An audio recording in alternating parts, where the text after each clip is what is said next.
your hand if it's you!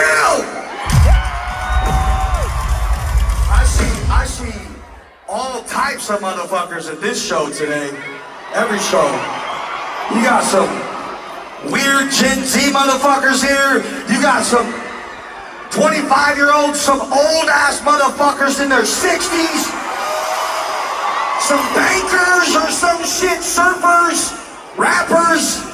What in the fuck is going on? This is generational. Holy shit!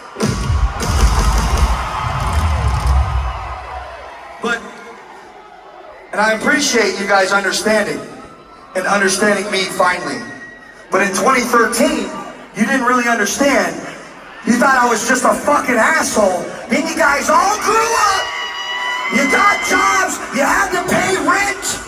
You got divorced, and you realized people fucking suck. I'm very aware I'm an asshole too. Just like you.